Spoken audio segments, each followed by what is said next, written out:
News Alert. A New York appeals court just this morning has thrown out President Donald Trump's massive civil fraud penalty.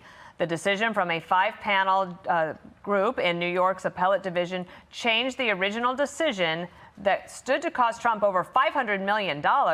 One appeals judge calling the lower court's penalty an excessive fine that violates the Eighth Amendment of the United States Constitution. You might remember that New York Attorney General Letitia James' office says despite this decision, they will not be dropping the case. Let's get some thoughts from Andy McCarthy. He's a former U.S. attorney. He is a Fox News contributor. He is on the phone with us. And last summer, you were helping us every single day as President Trump sat in that courtroom. Letitia James, the AG, she happened to be there as well. And at the time, I remember, Andy, you said that you thought this could be the outcome once the appellate court got a hold of it. What are your thoughts this morning? Well, I think, Dana, that Trump may be ultimately completely exonerated on this. For now, the penalty goes. There was division in the appeals court about the merits of the underlying suit. But as you point out, what they found basically under an Eighth Amendment theory, that's the amendment that prohibits cruel and unusual punishments, there was such a mismatch between whatever wrong was actually established in the trial and the outrageous penalty that was imposed for it, which was, I think, $355 million, which with interest and other costs is already up to about $530 million now because it continued to accrue for a while.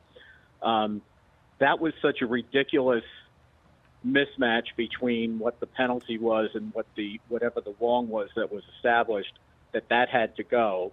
The court is leaving in place some other what they call injunctive rulings that were made by the court. So some things have to be sorted out, like how much monitoring Trump's organization is going to be under. But he's out from under the most important part of the case, obviously.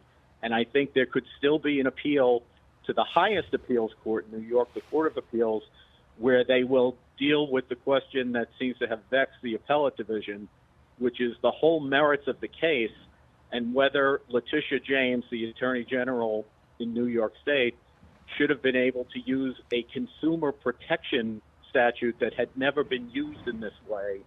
So essentially, Letitia James, who in my opinion is one of the biggest criminals ever, tried to leverage this in order to cripple the Trump administration and Trump himself so that they can have some sway and influence over the election that ultimately he won in 2024 and now is president of the United States of America.